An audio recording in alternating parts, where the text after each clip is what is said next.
قرآن اللہ سبحانہ و تعالیٰ کی آخری کتاب ہے، آخری پیغام ہے، آخری وحی ہے جو نازل کی گئی تھی آخری پیغمبر محمد صلی اللہ علیہ وسلم پر۔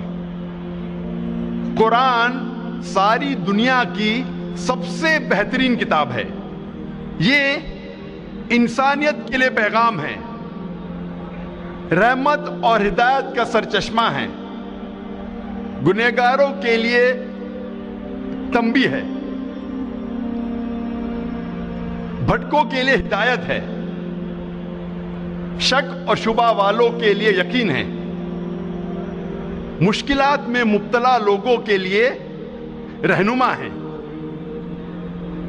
نا امیدوں کے لیے امید ہے۔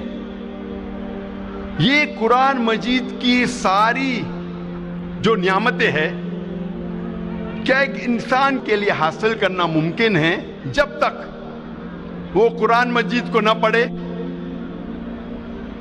نہ سمجھے، اس کے معنی پہ تدبر نہ کرے، جب تک اسے اپنی زندگی میں عمل نہ کرے۔ یہ ساری قرآن مجید کی نعمتیں انسان کے لیے حاصل کرنا ممکن ہے صرف قرآن مجید کو پڑھنے کے بعد، اس کے معنی کو جاننے کے بعد، اس کے معنی پہ تدبر کرنے کے بعد اور اس کو اپنی زندگی میں عمل کرنے کے بعد۔ الحمدللہ ساری دنیا میں سب سے زیادہ پڑھی جانے والی کتاب ہے قرآن مجید، لیکن افسوس کی بات ہے کہ قرآن مجید سب سے زیادہ نہ سمجھ کے پڑھنے والی کتاب بھی ہے۔ سب سے زیادہ پڑھی جانے والی کتاب تو ہے، لیکن وہ ایک واحد کتاب ہے جو سب سے زیادہ پڑھی جاتی ہے بنا سمجھ کے۔ اور کیونکہ ہم مسلمانوں نے اکثر قرآن مجید کو سمجھ کے پڑھنا چھوڑ دیا، اسی لیے جو قرآن مجید اور مسلمانوں میں جو لگاؤ ہے وہ کم ہوتا جا رہا ہے۔ افسوس کی بات ہے کہ اگر کوئی قرآن مجید پڑھتا ہے اور اس کا دل نہیں بدلتا، اس کی زندگی میں کوئی تبدیلی نہیں آتی، یہ افسوس کی بات ہے۔ اللہ تعالیٰ فرماتے ہیں قرآن مجید میں سورہ ال عمران میں سورہ نمبر 3 آیت نمبر 110 میں کنتم خیر امت اخرجت للناس، اے مسلمانوں آپ سارے جہاں میں سب سے بہترین امہ ہیں۔ اللہ سبحانہ و تعالی ہم مسلمانوں کی تعریف کر رہا ہے، ہمیں ایک اونچا عہدہ دے رہا ہے۔ جب بھی تعریف کی جاتی ہے، جب بھی کوئی اونچا عہدہ دیا جاتا ہے، اس کے ساتھ ذمہ داری لازم ہے۔ جب اللہ سبحانہ و تعالی فرماتے ہیں کہ ہم سارے جہاں میں سب سے بہترین امہ ہیں، اس کے ساتھ ذمہ داری بھی ہے۔ اللہ تعالیٰ اسی آیت میں فرماتے ہیں تأمرون بالمعروف وتنہون عن المنکر وتؤمنون باللہ، کیونکہ ہم لوگوں کو اچھائی کی طرف بلاتے ہیں اور برائی سے روکتے ہیں اور اللہ سبحانہ و تعالیٰ پہ یقین رکھتے ہیں۔ اللہ سبحانہ و تعالیٰ فرماتے ہیں کہ ہم سارے جہاں میں سب سے بہترین امہ ہیں کیونکہ ہم لوگوں کو اچھائی کی طرف بلاتے ہیں اور برائی سے روکتے ہیں۔ جب تک ہم قرآن مجید کو سمجھ کے نہیں پڑھیں گے، ہمیں کیسے پتہ لگے گا کہ کیا اچھا ہے کیا برا ہے؟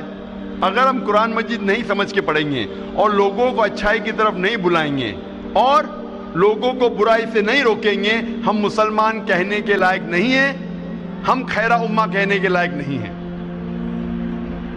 قرآن آتا ہے لفظ قرأ سے، جس کے معنی ہیں، قرآن کے معنی ہے کتاب، پڑھو۔ قرآن کو کہا گیا فرقان، جو حق اور باطل کے درمیان فیصلہ کرتا ہے۔ فرقان کرائٹیریا ٹو جج رائٹ فرام رانگ، وہ کتاب جو حق اور باطل کے درمیان فیصلہ کرتی ہے۔ جب تک ہم قرآن مجید کو سمجھ کے نہیں پڑھیں گے، ہمیں کیسے پتہ لگے گا کیا حق ہے اور کیا باطل ہے؟ اسی لیے قرآن مجید کو سمجھ کے پڑھنا بہت ضروری ہے۔ آج ہم تحقیق کریں گے اکثر مسلمان قرآن مجید کو سمجھ کے کیوں نہیں پڑھتے۔ سب سے عام بہانہ جو مسلمان دیتے ہیں قرآن مجید کو نہیں سمجھ کے پڑھنے کا، وہ یہ ہے کہ ہم عربی زبان نہیں جانتے۔ آج ساری دنیا میں 700 کروڑ انسان ہیں اور تقریباً 150 کروڑ مسلمان ہیں، یعنی 20% سے زیادہ، 20 سے 25% ساری دنیا میں سارے انسانوں میں سے مسلمان ہیں، اور عرب صرف مسلمانوں میں 15% ہے، اور چند اور لوگ ہیں، چند فیصد مسلمان ہیں جو عرب نہ ہونے کے باوجود عربی زبان جانتے ہیں۔ آج دنیا میں تقریباً 25 کروڑ مسلمان عربی جانتے ہیں۔ 150 کروڑ میں سے 25 کروڑ مسلمان عربی جانتے ہیں۔ 80% سے زیادہ مسلمان عربی نہیں جانتے۔ جب بھی کوئی انسان پیدا ہوتا ہے وہ ماں کے پیٹ میں سے کوئی بھی زبان نہیں جان کے پیدا ہوتا ہے۔ وہ پیدا ہونے کے بعد سب سے پہلی زبان جو سیکھتا ہے وہ اپنی مادری زبان ہے، تاکہ وہ اپنے فیملی کے لوگ سے گفتگو کر سکے، ان کو سمجھ سکے۔ اس کے بعد وہ معاشرے کی زبان سیکھتا ہے تاکہ وہ ان کے ساتھ کمیونیکیٹ کر سکے، اور جب وہ اسکول یا کالج میں جاتا ہے تو جس زبان میں تعلیم حاصل کرتا ہے وہ زبان سیکھتا ہے۔ اکثر دنیا میں لوگ کم از کم 2 یا 3 زبان تو جانتے ہیں، کم از کم 2 یا 3 زبان جانتے ہیں۔ کچھ لوگ 4 یا 5 زبان جانتے ہیں، کچھ لوگ 6 یا 7، کچھ لوگ کو کہتے ہیں لنگوسٹ، بہت سارے زبان جانتے ہیں، لیکن اکثر کم از کم انسان 2 یا 3 زبان تو جانتا ہے۔ کیا یہ ضروری نہیں ہے کہ ہم وہ زبان بھی جانیں جس میں ہمارا آخری پیغام، ہمارے رب، ہمارے خالق نے آخری پیغام بھیجا؟ کیا وہ زبان ہمیں نہیں جاننا چاہیے؟ مجھے اس وقت یاد آ رہا ہے ڈاکٹر موریس بکیل کے بارے میں، اور میں اس کی مثال دینا چاہتا ہوں کہ ڈاکٹر موریس بکیل ایک مشہور سائنسدان اور ڈاکٹر تھے، اور انہیں ملا تھا French academy award in the field of medicine. اور ڈاکٹر موریس بکیل جو عیسائی تھے، انہیں چنا گیا تھا ریسرچ کے لیے ممی آف منپٹا کا۔ ممی آف منپٹا وہ فرعون جو موسیٰ علیہ السلام کے وقت تھا، اس کے جسم، اسے کہتے ہیں ممی، اس کے اوپر ریسرچ کرنے کے لیے ڈاکٹر موریس بکیل کو چنا گیا تھا۔